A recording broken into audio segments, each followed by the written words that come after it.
أعوذ بالله من الشيطان الرجيم بسم الله الرحمن الرحيم الحمد لله رب العالمين الرحمن الرحيم مالك يوم الدين إياك نعبد وإياك نستعين اهدنا الصراط المستقيم صراط الذين أنعمت عليهم غير المغضوب عليهم ولا الضالين آمین۔ سورۃ الفاتحہ، اس کا نام فاتحۃ الکتاب ہے اور ام القرآن، یہ قرآن مجید کی اصل اور خلاصہ ہے اور اس سے قرآن شروع ہوتا ہے۔ تو فاتحۃ الکتاب بھی ہے، ام القرآن بھی ہے۔ سب المثانی بھی کہا جاتا ہے کہ ان میں 7 آیات ہیں، اور مثانی سبع من 7 مثانی میں نے جو 2 بار نازل ہوئی، مکہ شریف میں بھی نازل ہوئی، مدینہ شریف میں بھی نازل ہوئی، اور اس کو سورہ شفا بھی کہتے ہیں، کیونکہ شفاء من کل داء، اور اس کو سورۃ کنز بھی کہتے ہیں کیونکہ اللہ کے عرش کے خزانوں میں سے نازل ہوئی۔ سورہ مسئلہ بھی کہتے ہیں، اس میں اللہ تعالیٰ نے سوال کرنے کا طریقہ بتایا ہے کہ پہلے حمد و ثنا ہوتی ہے اور پھر اس کے بعد اللہ تعالیٰ سے مانگا جاتا ہے۔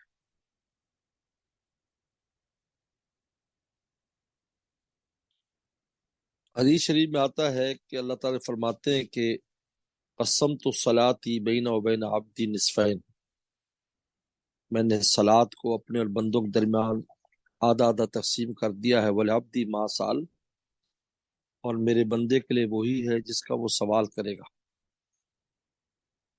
جب بندہ کہتا ہے الحمدللہ رب العالمین، تو اللہ تعالیٰ ارشاد فرماتے ہیں حمیدنی عبدی، میرے بندے نے میری تعریف کی۔ جب بندہ کہتا ہے الرحمن الرحیم، اللہ تعالیٰ ارشاد فرماتے اثنا علی عبدی، میرے بندے نے میری ثنا کی۔ جب بندہ کہتا ہے مالک یوم الدین، اللہ فرماتے ہیں مجدنی عبدی، میرے بندے نے میری بزرگی بیان کی۔ جب بندہ کہتے ہیں ایاک نعبد و ایاک نستعین، اللہ فرماتے ہیں کہ یہ آیت میرے اور میرے بندے کے درمیان ہے، والعبدی ما سال، اور میرے بندے کے لیے وہ ہے جس کا وہ سوال کرے۔ پھر جب وہ کہتے ہیں اہدنا الصراط المستقیم صراط الذین انعمت علیہم غیر المغضوب علیہم ولا الضالین، اللہ فرماتا ہؤلاء لعبدی، یہ ساری چیزیں میرے بندے کے لیے ہیں، ولعبدی ما سال، اور میرے بندے کے لیے وہ ہے جو وہ مانگے گا۔ سورت کے بارے میں محدثین نے لکھا ہے کہ یہ سورت جب اقرا کی پہلی 5 آیات نازل ہوئی، اقرا پڑھیے، تو کیا پڑھیے کا سورہ فاتحہ نازل ہو گئی تھی، الحمدللہ العالمین الرحمن الرحیم، یہ پوری سورت نازل ہو گئی۔ اس لیے سب سے پہلی اقرا کی پہلی 5 آیات نازل ہوئی، اور اس کے بعد پوری سورہ فاتحہ نازل ہوئی۔ اس کے بعد 3 سال کے بعد سورہ مدثر کی آیات ہوئی۔ اللہ تعالیٰ فرماتا ہے الحمدللہ رب العالمین، تمام تعریفیں اللہ کے لیے ہیں جو پالنے والے جہانوں کے۔ الحمد یا الف لام استغراق کا، یعنی تمام تعریفیں، دنیا میں جتنی بھی تعریفیں ہو رہی ہیں، کہ ہم ایک دوسرے کی تعریف کریں، دراصل وہ بھی اللہ تعالیٰ کی تعریف ہے، کیونکہ تعمیر کی تعریف دراصل معمار کی تعریف ہوتی ہے۔ دنیا میں جو بھی جتنی بھی قابل تعریف باتیں ہیں، قابل تعریف چیزیں ہیں، وہ ساری کی ساری اللہ تعالیٰ کی ذات کے لوٹتی ہیں، ان کا موجد، ان کا خالق اللہ تعالیٰ کی ذات۔ تو تمام تعریفیں، حمد کہا جاتا ہے جو زبان سے ایسی چیز پر تعریف کی جائے جو اختیاری ہے، غیر اختیاری نہ ہو، اختیاری چیز پر جو تعریف ہوتی ہے۔ جیسے آپ علم پڑھ رہی ہیں تو تعریف کیا جائے کہ بہت اچھا پڑھا ہے، یہ یہ اختیاری چیز پر تعریف ہے جو آپ نے محنت سے اور کسب سے کیا ہے، اور ایک ہوتا ہے غیر اختیاری پر کو بہت خوبصورت ہے، اب اس کے اندر اس کا کوئی اپنا اختیار نہیں ہے، اللہ نے اس کو خوبصورت پیدا کر دیا، کسی کو نارمل پیدا کر دیا۔ کوئی چیز ہے ہم دیکھتے ہیں کہ وہ یہ دیکھو یہ کتنی اچھی ہے، یہ پانی کتنا ٹھنڈا ہے، کتنا صاف ہے، یہ غیر اختیاری، اس کو مدح کہتے ہیں، مدح۔ جو غیر اختیاری چیز ہو اس پر اس کو جو تعریف، اس کو مدح کہتے ہیں۔ حمد کہتے ہیں جو اختیاری چیز پر ہو، خواہ اس نے آپ پر کوئی احسان کیا ہو یا نہ کیا ہو، یعنی کبھی انسان احسان کے بدلے میں تعریف کرتے تو وہ شکر کہلاتا ہے، لیکن ایک آپ تعریف کرتے ہیں چاہے کس آپ کا پر احسان کیا، یعنی اس کو حمد کہتے ہیں۔ تو حمد میں دو چیزیں ہوتی ہیں، ایک تو اختیاری چیز پر ہوتا ہے، اور دوسرا احسان کیا ہو یا نہ کیا ہو، اور شکر ہوتا ہے کسی احسان پر، اور مدح ہوتی ہے غیر اختیاری پر۔ تمام تعریفیں للہ، اللہ کے لیے ہیں۔ اللہ جو ہے، اللہ کسے کہتے ہیں؟ وہ الواجب الوجود، وہ ذات جس کا وجود واجب ہے۔ ہم ممکنات میں سے، پورا عالم ممکن ہے، ممکن وہ ہے جو جس پر فنا آتی ہے، اور واجب وہ ہوتا ہے جس پر کبھی فنا نہیں آئے گی، ہمیشہ سے ہے، ہمیشہ رہے گا۔ وجود المستجمع لجمیع صفات الکمالیہ، تمام صفات کمالی اس میں ہوں، اس کو اللہ کہتے ہیں۔ یہ اللہ تعالیٰ کی تعریف ہے۔ اللہ کسے کہتے ہیں؟ وہ ذات جو واجب الوجود ہے، اس پر کبھی فنا آنے والی نہیں، نہ پہلے تھی، نہ آئندہ ہوگی، نہ اب ہے۔ اور المستجمع لجمیع صفات الکمال، تمام صفات کمالی اس میں ہوں، وہ اللہ۔ تو تمام اللہ کے لیے، تو گویا کہ تمام تعریفوں کی دلیل اللہ ہے، الحمدللہ۔ یہ اللہ ذات ہی وہ ہے جس میں سارے کمالات ہیں، جب سارے کمالات ہیں تو تعریف اسی کی ہے، رب العالمین۔ اور فرمایا کہ پالنے والوں جہانوں کے رب کہتے ہیں جو چھوٹے سے لے جا کر بڑے تک لے جائے، چھوٹی چیز سے شروع کرے اور اس چیز کو بڑا کمال تک پہنچا دے، اس کو رب کہتے ہیں۔ چھوٹا سا بچہ ہوتا ہے کہاں تک اللہ تعالیٰ لے جاتے ہیں، چھوٹا سا درخت ہوتا ہے کہاں تک لے جاتے ہیں، چھوٹی سی چیز ہوتی ہے کہاں تک پہنچا دیتے ہیں، قطرے قطرے ہوتے ہیں دریا اور سمندر بنا دیتے ہیں۔ عالمین، تمام جہانوں کے لیے۔ عالم، عالم وہ ہوتا ہے جو اللہ کی ذات پر دلیل ہو، اس کو عالم کہتے ہیں۔ تمام جہان، دنیا بھی، آخرت بھی، اوپر والا نیچے والا جہان، ہمارے اجسام، روح، عالم ارواح، عالم اجسام، عالم نباتات، عالم جمادات، عالم حیوانات، عالم ملائکہ، عالم جنات، پوری دنیا کی جتنے بھی عالم ہیں، سب عالم کو پالنے والا اللہ تعالیٰ کی ذات ہے۔ جمادات کو بھی پالتے ہیں، اگر یہ بارشیں اور ایسے گیلا موسم نہ ہو، یہ عمارتیں پھٹ جائیں، یہ پہاڑ پھٹ جائیں، اللہ ان کو بھی پالتے ہیں، ان کو برقرار رکھنے کے لیے ویسی چیزیں نازل فرماتے ہیں، ویسا موسم بناتے ہیں۔ تو تمام تعریف اللہ کے لیے، رب العالمین، جو تمام جہانوں کو پالنے والے ہیں، الرحمن الرحیم، نہایت رحم والے، مہربان۔ رحمان، رحمان میں مبالغہ ہے، یعنی اپنوں کو بھی پالتے ہیں، غیروں کو بھی پالتے ہیں، جو مانتا ہے اس کو بھی پالتے ہیں، جو نہیں مانتا اس کو بھی پالتے ہیں۔ رحیم، یہ خاص رحمت ہے جو صرف ایمان والوں کے ساتھ خاص ہے، جو آخرت میں صرف ایمان والوں کے ساتھ رحم کا معاملہ کیا جائے گا۔ تو الرحمن دنیا کے اعتبار سے ہے، رحیم آخرت کے اعتبار سے۔ تو تمام تعریف اللہ تعالیٰ کے لیے جو سارے جہانوں کے پالنے والے ہیں، الرحمن الرحیم۔ اس میں ایک عجیب نکتہ ہے کہ رب العالمین کے بعد رحمان رحیم لائے، کہ پالنے میں بھی شان رحمت ہے۔ دیکھو، ماں کے پیٹ میں بچہ پیدا بن رہا ہے، اس کا سر بن رہا ہے، کبھی ٹانگیں بن رہی، کبھی ہڈیاں بن رہی، کچھ ہے، ماں کو کبھی محسوس نہیں ہوا۔ اگر دنیا میں کوئی بھی چیز بنائی جاتی ہے تو ہتھوڑی استعمال ہوتی ہے، کیل استعمال ہوتی ہے، رندا استعمال ہوتا ہے، شور شرابہ ہے، لیکن ماں کو پتہ بھی نہیں ہے کہ اس کے پیٹ میں بچہ بن رہا ہے، خود بچے کو بھی علم نہیں ہے کہ آج میرا کون سا عضو بن رہا ہے۔ ایسی شان رحمت کے ساتھ پالتے سب کو، ایسی شان رحمت کے ساتھ ہم سب کو پالتے ہیں۔ الرحمن الرحیم، مالک یوم الدین، مالک ہے قیامت کے دن کی، یوم الدین، دین منت دین، دان یدین، بدلے کا دن، مالک ہے بدلے کے دن کے، مالک کہا، قاضی نہیں کہا، کہ مالک کو اختیار ہے جو فیصلہ کرے، مالک یوم الدین۔ دوسری قرات میں ملک یوم الدین ہے، بادشاہ ہے۔ ایک تو مالک یوم الدین تو روایت حفص ہے جو میں اور آپ پڑھتے ہیں، لیکن دوسری جو قرات ہے قالون ورش وغیرہ، اس میں ملک یوم الدین، بادشاہ ہیں قیامت کے دن کے۔ یہ تو اللہ تعالیٰ کی یہاں تک تعریفیں ہو گئی۔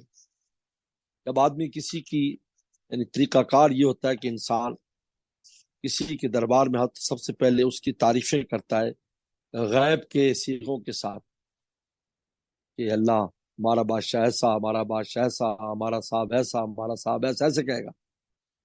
تو ہم نے جب اللہ تعالیٰ کی تعریفیں کر دی، تین تعریفیں ہم نے جنا کر دی، جس میں اللہ کی جو نا وہ بزرگی کا بیان بھی ہے، اللہ کی حمد و ثنا بھی ہے، اور سب اللہ تعالیٰ کی جب تعریف کر دی، اب ہم اس قابل کہ اللہ سے خطاب کریں، ایاک نعبد و ایاک نستعین۔ اب خطاب کا موقع آ گیا، اب غیبوبت کی حالت ختم ہو کر حضوری نصیب ہو گئی۔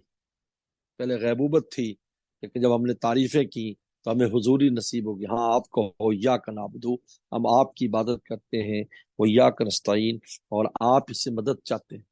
ایاک نعبد، یہ ایا کا پہلے اصل میں لفظ عربی اعتبار سے نعبدو کا ہونا چاہیے، نعبدو کا و نستعین کا، ہم آپ کی عبادت کرتے ہیں اور آپ سے مدد چاہتے ہیں۔ لیکن عربی زبان کے ایک اصول ہے کہ جب جو چیز بعد میں آنے اس کو پہلے لے آئے، التقدیم ما حق التاخیر، التقدیم ما حق التاخیر، کہ اس چیز کو پہلے لانا جس کو بعد میں آنا چاہیے۔ جب عبارت میں ایسے عربی میں لایا جاتا ہے تو حصر کا فائدہ دیتا ہے، حصر، حصر معنی یہ چیز اس پر بند ہے۔ تو یا کا نام ترجمہ یہ کہ آپ ہی کی بات کرتے ہیں، صرف آپ کی، بس وہ یا کہ آپ ہی سے مدد چاہتے ہیں۔ تو یہاں پر ہی ہے، بھی نہیں ہے، لہٰذا اس میں سب ہر غیر کی نفی جائے گی، کسی اللہ کے علاوہ نہ کسی جو نا وہ عبادت ہے، نہ کسی کی مدد ہے۔ یا کا نعبد، آپ ہی کی بات کرتے ہیں، یا کنستین، آپ ہی سے مدد چاہتے ہیں۔ اگر نعبدو کا ہوتا تو آپ کی عبادت کرتے، یعنی آپ کی بھی کرتے، اور بھی معبود ہوں گے اور بھی مستعان۔ فرمایا اللہ فرم نہیں، یا کا نعبدو، یہ توحید خالص ہے، آپ ہی کی بات، عبادت کسے کہتے ہیں؟ انتہائی درجے کی ذلت اختیار کرنا اس ذات کے سامنے جو انتہائی درجے کی عزت والی ہے، درجے کی عظمت والی ذات، اس کے سامنے انتہائی درجے کی ذلت اختیار کرنا، اس کا نام عبادت ہے۔ اور انسان کا سب سے عزت کا مقام اس کا چہرہ ہے، جب یہ چہرہ جو نا وہ زمین پر رکھ دیتا ہے، بس اس سے بڑھ کر کیا ذلت ہے۔ لیکن کس کے رکھتا؟ اللہ کے لیے، غیر اللہ کے لیے سجدہ حرام ہے۔ پیغمبر سے فرمایا اگر غیر اللہ کے لیے سجدہ جائز ہوتا تو میں عورتوں سے کہتا مردوں کو سجدہ کر، کیونکہ عبادت کا مفہوم ہی وہ ہے کہ انتہائی درجے کی عظمت والی ذات وہ اللہ کی ذات ہے، ساری عظمتیں اللہ تعالیٰ کے لیے۔ اور استعانت، مدد طلب کرنا، یعنی حقیقی جو ہے نا وہ مددگار سمجھ کر مدد لینا، وہ صرف اللہ کی ذات ہے۔ باقی جو ہم اسباب اختیار کرتے ہیں یہ تو معین اور معاون کے طور پر ہے، اور ان کا حکم ہے کہ اسباب اختیار کرو، لیکن اصل اس کے پیچھے اللہ تعالیٰ کی ذات ہے۔ جتنے بھی اسباب، اس لیے اگر کسی سبب کو اس طور پر اختیار کرتا ہے کہ یہی جو ہے نا خود مقصود ہے اور مطلوب ہے، تو وہ کفر ہے۔ لیکن اگر اس کو مددگار کے طور پر، سبب کے طور پر اختیار کرتا ہے تو اسباب اختیار کرنے کا حکم ہے۔ مستعین بالصبر والصلاۃ، مدد حاصل کرو صبر سے، مدد حاصل کرو نماز سے، لیکن اصل ذات اللہ تعالیٰ کی ہے۔ جس کی جو انسان کی مدد کرتی ہے اور جو اسباب کو ہماری مدد پر لگاتی ہے، ورنہ اسباب ہوتے ہوئے بھی انسان کامیاب نہیں ہوتا۔ یا کنابد یا کنستعین، آپ ہی سے ہم مدد لیتے ہیں۔ ابھی ہمارے اور اللہ کے درمیان ہے، یعنی اللہ اور ہمارا تعلق کیا ہے؟ ہم عابد، اللہ معبود ہے، ہم مستعین، اللہ مستعان ہے۔ اہدنا الصراط، اب یہ دعا مانگی جا رہی، اہدنا، ہمیں ہدایت دیجیے، صراط مستقیم کی۔ اہدنا، ہدایت کہتے دلالت باللطف، بڑے لطف اور محبت کے ساتھ کسی کو دلالت کرنا اور کسی کو راستہ دکھانا۔ پھر راستہ دکھانے کے دو طریقے ہوتے ہیں، ایک ہوتا ہے راستہ دکھا دینا اور ایک ہوتا ہے منزل پر پہنچا دینا۔ یا اہدنا کا ترجمہ اسے کہتے ہیں، اہدنا کا معنی ہے کہ ہمیں صراط مستقیم پر چلا، صرف دکھا نہیں، کیونکہ دیکھنے کے بعد بھی آدمی گمراہ ہو جاتا ہے، پہنچا۔ جیسے قوم سمود کو اما سمودا فہدیناہم فاستحبوا العمى على الهدى، ہم نے ہدایت دی، راستہ دکھایا، لیکن انہوں نے گمراہی کو اختیار کر لیا۔ اہدنا الصراط المستقیم کا ترجمہ یہ ہوگا کہ ہمیں صراط مستقیم پر چلا۔ صراط مستقیم وہ راستہ ہوتا ہے، صراط میں راستہ مستقیم سیدھا، کہ جو بالکل سیدھا ہو، اس میں موڑ نہ ہو کہ آدمی گم ہونے کا احتمال ہو۔ نمبر دو، بہت بڑا ہو، اس پر چلنے کے لیے مشکلات نہ ہو۔ اور نمبر تین، شارٹ کٹ ہو، مختصر ہو، جلدی منزل پر پہنچائے۔ یہ صراط مستقیم ہے، اور یہ اسلام ہے، ملت الاسلام، طریق حق ہے، ملت اسلام ہے، صراط مستقیم، جس میں تین صفات پائی جاتی ہیں، کہ جو بالکل سیدھا ہو، اور جو چوڑا ہو، بڑا ہو، اور جو مختصر ہو۔ اہدنا الصراط المستقیم۔ اب وہ صراط مستقیم کون سا ہے؟ صراط الذین انعمت علیہم، راستہ ان لوگوں کا جن پر آپ نے انعام کیا۔ ان گروہ ہدایت والوں کے گروہ کو اللہ تعالی نے بیان کیا ہے، اس لیے کہ نظریاتی چیز ہوتی ہے نا، جو نظریہ ہو یا کوئی مانوی چیز ہو تو اس کا سمجھنا آسان نہیں ہوتا سب کے لیے۔ اللہ تعالیٰ نے لوگوں کو پیش کیا کہ یہ جماعتیں ہیں جو ہدایت والی، ان کا راستہ تو انسان کے لیے آسان ہوتا ہے کہ ان کے ساتھ جڑ جائے تو راستے پہ چلا جائے گا۔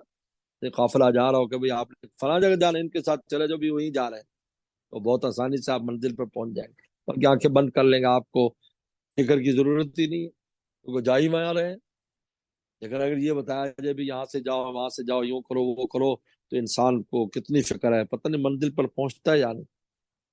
اس لیے اللہ تعالی نے کوئی نظریاتی چیز پیش نہیں کی صراط مستقیم کے تشریح میں، کثرات الذین انعمت علیہم، راستوں لوگ جن پر آپ نے انعام کیا، اور وہ چار گروہ ہیں، من نبیین والصدیقین والشہداء والصالحین وحسن اولئک رفیقا، کہا یہ بہترین رفاقت والے، نبیوں کی جماعت، صدیقین کی جماعت جو علیہ الکلام ہے، شہداء اور صالحین کی جماعت، یہ ان کا راستہ۔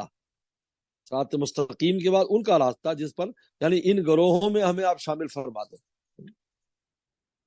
غیر مغضوب علیہم ولا الضالین، اب ایک انسان خیر کے لیے تو ہوتا ہے، لیکن شر سے بچنے بہت ضروری ہے۔ ایسا نہ ہو کہ وہ خیر کے راستے پر تو ہے لیکن اس میں شر داخل ہو جائے، وہ خیر کے راستے کو شر بنا دے۔ یہ فرمایا غیر مغضوب علیہم، نہ کہ ان کا راستہ جن پر اللہ کا غضب، آپ کا غضب ہوا، ولا الضالین، نہ ان کا جو گمراہ ہے۔ پیغمبر فرمایا کہ مغضوب علیہم جو ہے یہود ہے، ضالین جو ہے وہ عیسائی اور نصارہ ہیں، تو اللہ ان کا راستہ نہیں چاہیے، ان کے راستے پر ہمیں نہ چلانا، ان سے ہمیں بچانا۔ ایسا نہ ہو کہ یہ ہم ان کے راستے پر یا ان میں گھس جائیں۔ غیر مغضوب علیہم ولا الضالین، تو اللہ تعالیٰ نے یعنی وہ اس میں چار گروہوں کا ذکر کیا، صراط الانعمت علیہم میں چار گروہ ہیں، من نبیین والصدیقین والشہداء والصالحین، ان کا راستہ، ان دو گروہوں سے ہمیں بچانا جو یہود اور نصارہ ہے۔ یہود اور نصارہ یعنی یہ بڑے اس آیت کے بڑے مصداق یہ ہیں۔ اس کا مطلب یہ نہیں ہے کہ اور گمراہ لوگ شامل ہیں، ساری شامل اس میں، لیکن یہ بڑے جو گروہ ہیں وہ یہود اور نصارہ ہیں۔ مغضوب علیہم ولا الضالین، کہا کہ ان سے آپ اللہ ہمیں بچانا۔ پیغمبر السلام نے جب یہ آیت یہ سورہ فاتحہ تلاوت کی، جبریل سے فرمایا کہ آمین کا ہے، آمین اور آمین دو طرح پڑھتے، میم کی تشدید کے ساتھ تخفیف کے ساتھ آمین، اس کے مطلب استجب، اللہ دعا کو قبول فرمائے۔ اور آپ نے فرمایا کہ آمین کی وجہ سے، سورہ فاتحہ کی وجہ سے یہود ہم سے جو ہے نا وہ حسد کرتے ہیں، کیونکہ اللہ تعالیٰ نے حدیث شریف میں آتا ہے کہ پیغمبر صلی اللہ علیہ وسلم نے ارشاد فرمایا، جبریل صلی اللہ علیہ وسلم بھی موجود تھے، آپ بیٹھے تھے تو یکدم بہت زور کی آواز آئی آسمان سے، جبریل السلام نے اوپر دیکھا، آپ نے علیہ وسلم فرمایا آج وہ دروازہ کھلا ہے جو کبھی نہیں کھلا آسمان کا، اور اس میں سے ایک فرشتہ آیا، آپ نے السلام کو کہا کہ آپ کو دو نوروں کی بشارت ہو جو اللہ نے آپ کو دی ہے، آپ سے پہلے کسی نبی کو دو نور نہیں دیے گئے، فرمایا ایک سورہ فاتحہ اور دوسرے سورہ بقرہ کی آخری آیات آمن الرسول سے، فرمایا ان میں سے کوئی بھی حرف نہیں پڑھا جاتا مگر اللہ وہ چیز عطا فرما دیتے ہیں، وہ چیز مل جاتی۔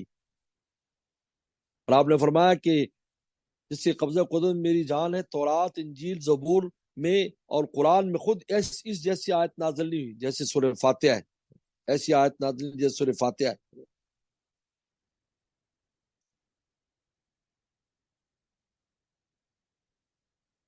اس لیے اللہ تعالیٰ نے اس کو ہر یعنی شفائے باطنی شفائے ظاہری دونوں کے لیے اس کو شفا قرار دیا ہے کہ یہ دونوں کے لیے شفا ہے۔ اور صحابہ کرام کو واقعہ مشہور ہے کہ کہیں گئے تھے تو وہاں کے کافر سردار کو سانپ نے کاٹ لیا تھا، تو صحابہ رسول نے سورہ فاتحہ پڑھ کر دم کیا تو ٹھیک ہو گیا۔ رسول اللہ نے فرمایا تجھے کیسے پتا ہے کہ بھائی اس سے یہ ہو جائے گا؟ ان کا بس انہوں نے کہا تو میں نے یہ پڑھ دی۔ اللہ نے فرمایا کہ یہ شفاء من کل دا، ہر بیماری سے سورہ فاتحہ شفا ہے۔ تو بہرحال یہ سورہ فاتحہ کی آپ کے سامنے مختصر انداز میں تفسیر اور تشریح آ گئی ہے۔ اللہ تعالیٰ صرف قبولیت بخشے۔ وآخر دعوانا الحمدللہ رب العالمین۔